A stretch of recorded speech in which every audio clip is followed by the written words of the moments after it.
Welcome to my channel guys. आज हम accounting meanings and procedure aspects पढ़ेंगे accounting के बारे में। मेरी आपने जितने भी यूट्यूब शॉर्ट्स देखे होंगे उसमें अकाउंटिंग के स्मॉल टॉपिक्स के बारे में, बेसिकली स्मॉल कॉन्सेप्ट्स के बारे में क्लियर किए गई हैं चीज़ें। मेरी सारे टॉपिक्स बेसिकली अकाउंटिंग बेसिस पर ही होते हैं, लेकिन आज पर्टिकुलरली हम स्टार्ट करने वाले हैं सीए फाउंडेशन अकाउंटिंग। मतलब सीए फाउंडेशन की जो अकाउंटिंग की बुक है, हम उसी को चैप्टर वाइज एक चैप्टर वाइज पढ़ेंगे। मतलब उसमें सारे टॉपिक्स आपके, अगर आप 11th की स्टूडेंट हैं, अगर आप 12th की स्टूडेंट हैं, तो सारे टॉपिक्स आपके उसी में कवर होंगे। और अगर आपको कोई वैसे टॉपिक कवर करवाना है तो आप मुझे कमेंट कर सकते हैं, उस टॉपिक को लिखकर मैं आपको पूरा डिटेल में विद नोट्स उसको समझा दूँगी। फिलहाल हम अकाउंटिंग से स्टार्ट करेंगे, मीनिंग ऑफ अकाउंटिंग से। Accounting is the process of recording, classifying, summarizing and interpreting financial transaction of a business in a systematic manner। ठीक है, अकाउंटिंग क्या है? अकाउंटिंग एक प्रोसेस है रिकॉर्डिंग का, क्लासीफाइंग का, समराइजिंग का, interrupting financial transactions of a business in a systematic manner.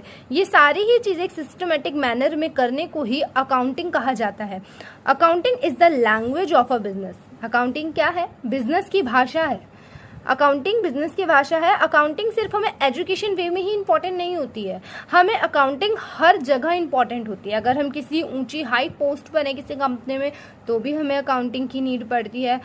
छोटे से छोटे बिजनेस में हमें अकाउंटिंग की नीड पड़ती है। सामान कितना गया, सामान कितना आया, सामान हमने कहाँ हमने सामान को बनाने में हमारी कितनी कॉस्ट लगी, एवरीथिंग अकाउंटिंग से जॉइंट होता है, हर चीज़। इसके कुछ की पॉइंट्स हैं। पहला है financial transactions, systematic recording, accuracy and honesty, और इंटरप्रिटेशन फॉर डिसीजन मेकिंग। मतलब डिसीजन मेकिंग में भी हेल्प करता है। ठीक है, एक्यूरेसी है, ऑनेस्टी है, सिस्टमेटिक रिकॉर्डिंग होती है।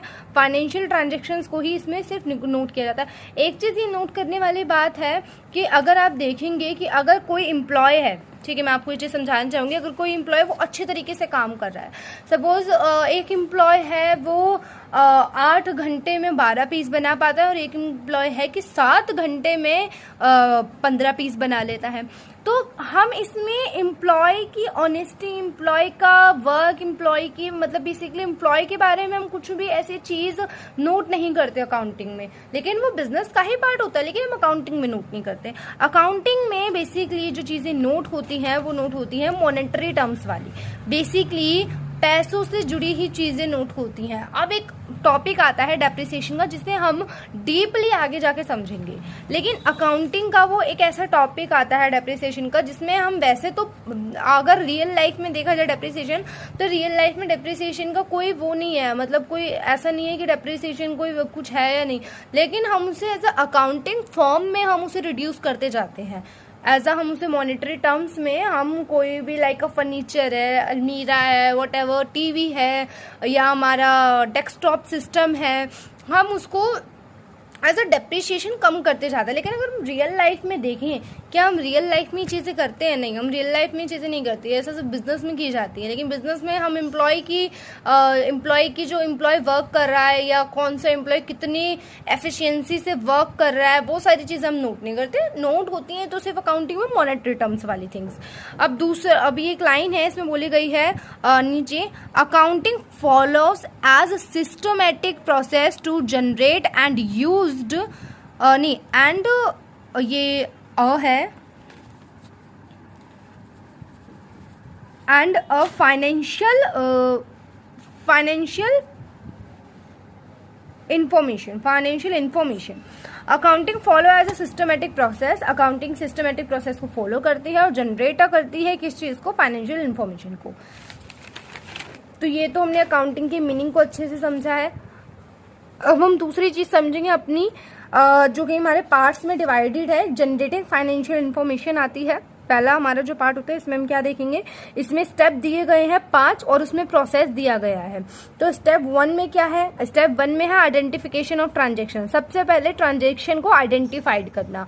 ट्रांजेक्शन है वो किस तरीके की है, क्या उसका बेसिकली क्रेडिट जो हम बोलते हैं जनरल एंट्रीज में बहुत ज्यादा यूज करते हैं, क्रेडिट डेबिट, ठीक है, उसका कौन से टर्म में वो आएगी वो आइडेंटिफाइड करना। सेकंड, रिकॉर्डिंग जनरल एंट्रीज, पहले आइडेंटिफिकेशन है फिर आपको जनरल एंट्री में रिकॉर्ड करनी है, फिर उसका लेजर पोस्टिंग होती है, identification, general entry, ledger posting, फिर लास्ट में हम ट्रायल बैलेंस बनाते हैं। ट्रायल बैलेंस में आप लोगों को सभी लोगों को पता होगा कि ट्रायल बैलेंस टी शेप का होता है, जहां पर एक तरफ असेट्स होती है और एक तरफ लाइबिलिटीज होती है, ठीक है, ऐसे रहता है ट्रायल बैलेंस। फिर आपका लास्ट में जाकर बनती है फाइनेंशियल स्टेटमेंट, जिसमें हम प्रॉफिट एंड लॉस का अकाउंट बोलते हैं, जिसको हम आपका प्रॉफिट एंड लॉस, जिसमें हम ग्रॉस प्रॉफिट, नेट प्रॉफिट की बात करते हैं, वो होती है हमारी फाइनेंशियल स्टेटमेंट, वो हमारी लास्ट स्टेटमेंट होती है, हमारे लास्ट स्टेप होता है, ठीक है। तो मैं एक बार इसको दोबारा सीरीज वाइज रिपीट कर देती हूँ। Identification of transaction, recording general entry जिसे हम बोलते हैं,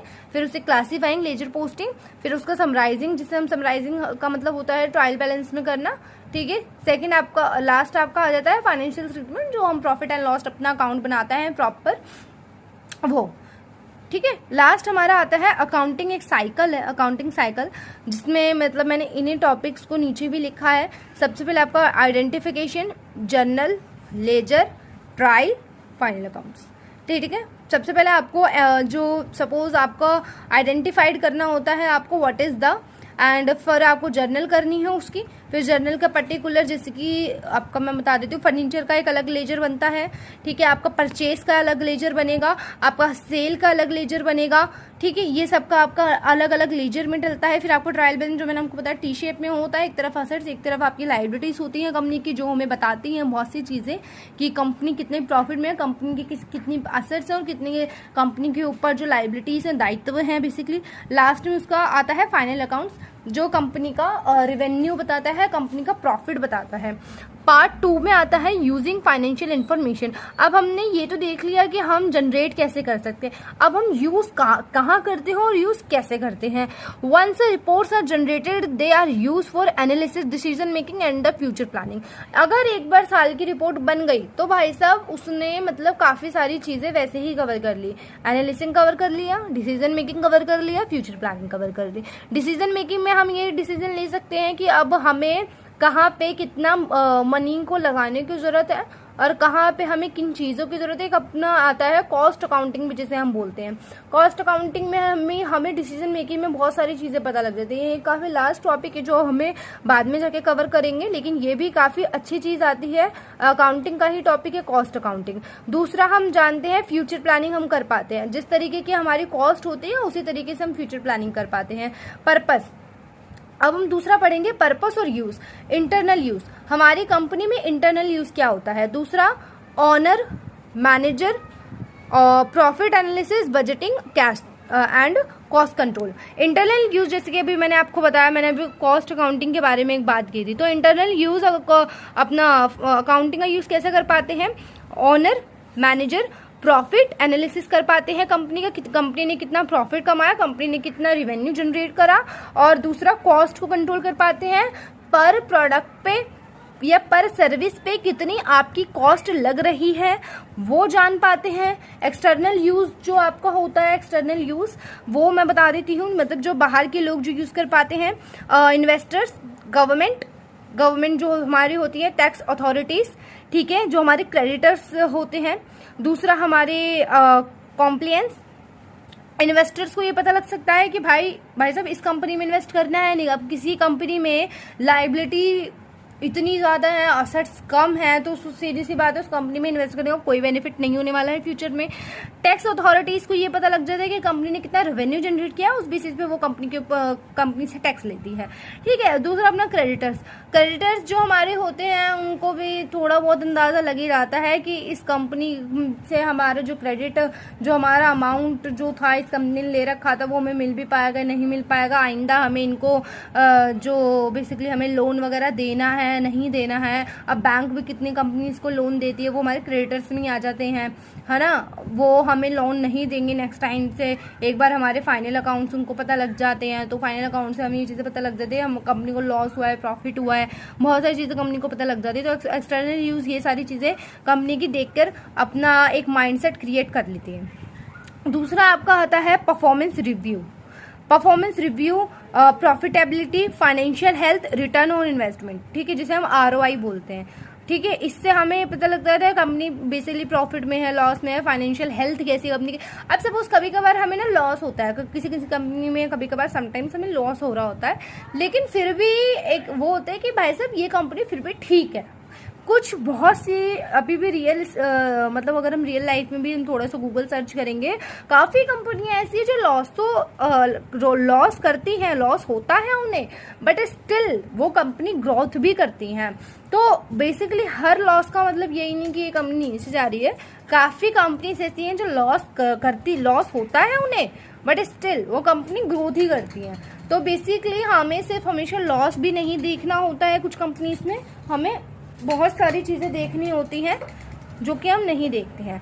दूसरा, strategic planning, expansion, marketing, funding, डेप्ट कंट्रोल, ठीक है। जो हम स्ट्रैटेजिक अपनी प्लानिंग करते हैं, मार्केटिंग एक्सपेंशन की, फंडिंग, डेट कंट्रोल की, ठीक है। हम अपना डेट को कितना कंट्रोल करना है, हमें बेसिकली वो चीज़ देखनी है। हमें एक स्ट्रैटेजी बनानी है अपने फाइनल अकाउंट, जब हमें लास्ट फाइनल अकाउंट्स आते हैं, हमें एक स्ट्रैटेजी बनानी होती है कि हमें अपने डेप्थ पे कितना कंट्रोल करना पड़ेगा। मतलब हमें ऋण बेसिकली कम लेना है, हमें लोगों से लोन कम लेना है, हमें लोगों से उधारियाँ कम लेनी है, ताकि हम अपने बिजनेस को कर पाएँ। और हमें मार्केटिंग में ज़्यादा से ज़्यादा एक्सपेंड करना है, अपनी मार्केटिंग को ज़्यादा से ज़्यादा बढ़ाना है, ताकि क्या जनरेट हो, रेवेन्यू जनरेट हो।